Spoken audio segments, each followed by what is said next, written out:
Hello, ladies and gentlemen. Today we're going to focus on our final close read of Life in the 21st Century. We're going to focus on the following essential questions. Number 2, how do strategic readers create meaning from informational text? Number 4, what is informational text really about? And number 5, how does interaction with text provoke thinking and response? We're going to close read a new section from Life in the 21st Century today, and we're going to read through it 3 different times. Each time we're going to focus on a different layer of meaning from the text. The first time we read it, we're going to focus on what the text says. As you read through this section of the end of Life in the 21st Century, you're going to focus on what the text says by connecting it to the claim.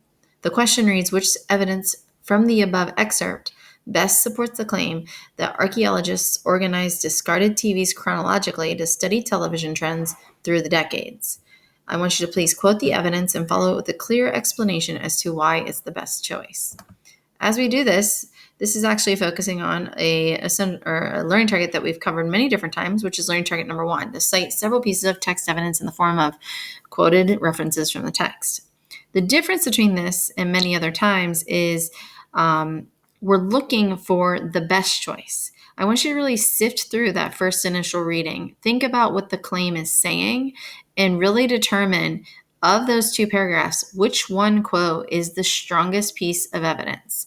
As you answer that question, obviously make sure you quote it word for word from the text, and make sure that you follow your quote with just a clear explanation as to why it's the best choice.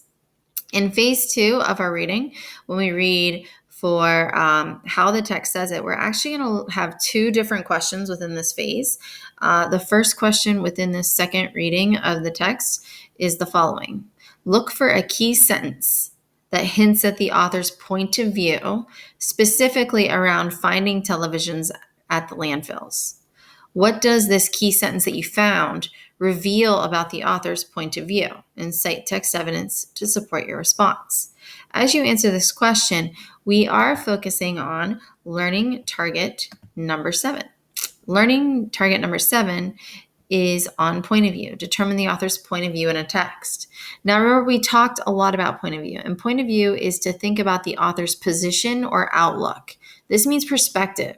You're not determining whether it's written in first, second, or third person. No. You want to think about the author's viewpoint, how they look at, in this case, specifically their perspective about finding televisions at the landfill.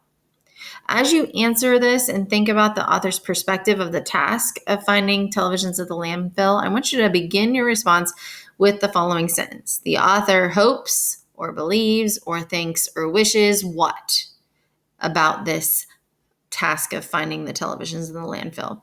And then after you finish off that sentence, remember that dot afterwards means to finish the sentence off, and then follow that with a cited evidence that you think supports what you believe is the author's perspective about finding televisions at the landfill. In phase 2, you again have a second question here for how the author says it, so to speak. And in this particular question, we're looking at the word choice used by the author. And I want you to think about words that the author uses, and specifically, what is the feeling of those words? So what words used by the author create a sense or feeling of difficulty?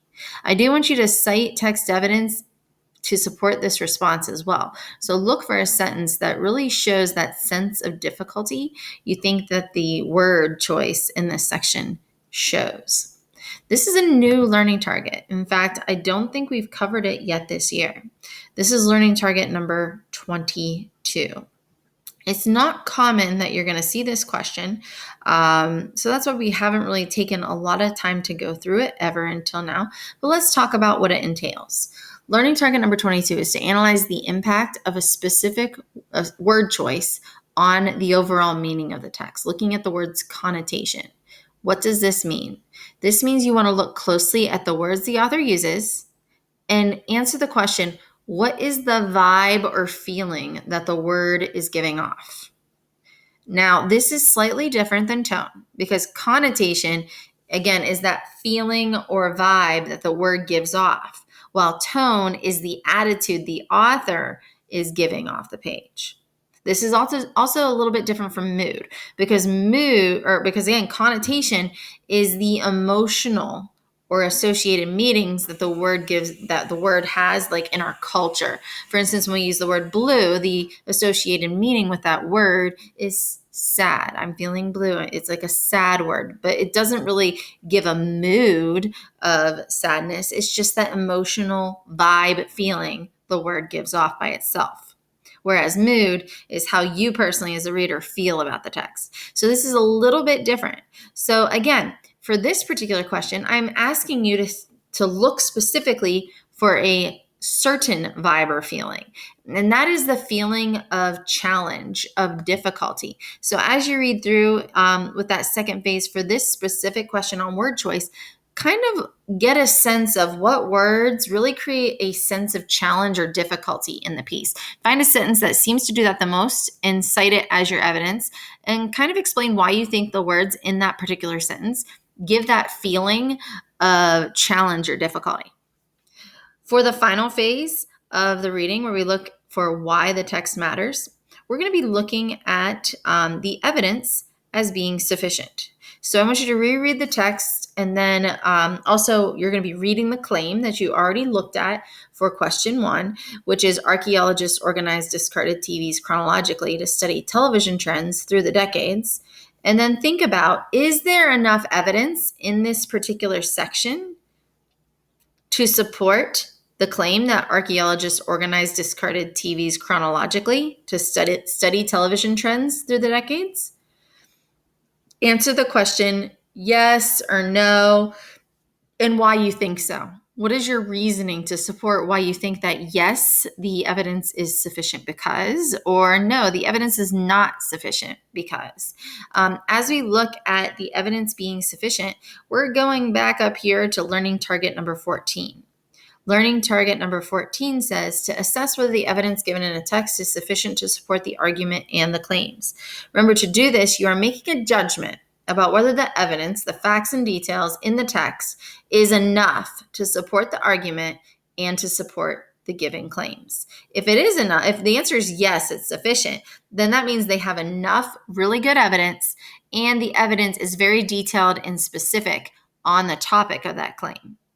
If it's a no, that means obviously there's not enough evidence, it's not sufficient, and the evidence is off topic. So really consider how you want to respond in that final phase today. So go ahead and get working on this close read.